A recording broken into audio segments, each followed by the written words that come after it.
Dan Hurley, Mason Plumlee at Chris Dunn, yan ang ating pag-uusapan. Shot here. Final seconds. Bryant for the win. Bang! Naku, bad news naman ito sa Los Angeles Lakers. Dahil ang inaasahan nilang magiging bagong head coach na si Dan Hurley ay tinanggihan ang 6-year $70 million offer ng Los Angeles Lakers. Malaking halaga na nga ito, mga idol, para sa isang head coach.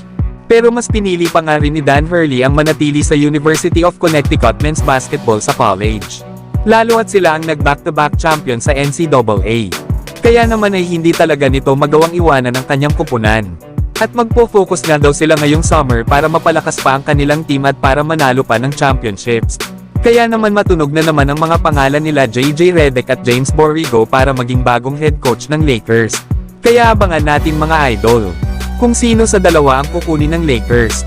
Samantalang Lakers maaari namang makakuha ng isang solid na big man bilang backup center ni Anthony Davis. At ito nga ay si Mason Plumlee na magiging free agent na sa offseason. Kilala nga ito sa pagkuha ng mga rebounds at solid na depensa. Kaso nga lang, dahil sa mga injuries na nakuha nito ay nalimitahan ang kanyang performance sa Clippers, na kung saan ay nag-average ito ng 5.5 rebounds at 1 assist per game sa 46 games nito sa Clippers. Na kung mananatili naman itong healthy sa Lakers ay good pick up na rin ito para sa kanilang second unit. Lalo at marami na itong experience pagdating sa playoffs. Mahusay nga itong screener na magpapadali sa opensa ng Los Angeles Lakers.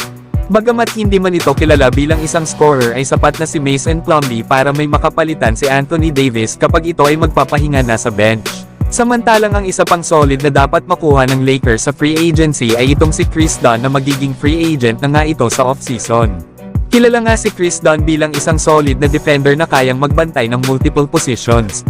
Matibay nga rin itong player na maaasahan bilang playmaker sa kanilang backcourt. Kaya isipin nyo na lang, mga idol, ang matinding pressure na ibibigay ni Chris Dunn sa point guard ng kalaban. Nalalo nga rin ito na mapapalakas ang perimeter defense ng Los Angeles Lakers, na kung saan ngayong season sa Utah Jazz sa loob ng 66 games, ay nag-average naman ito ng 5.2 rebounds at 3 assists per game. Na kung mabibigyan nga ito ng mas mahabang playing time, ay mas malaking mga numero pa ang kanyang magagawa sa kanilang kupunan. Pero kayo, mga idol, maganda bang makuha ng Lakers itong si Chris Dunn?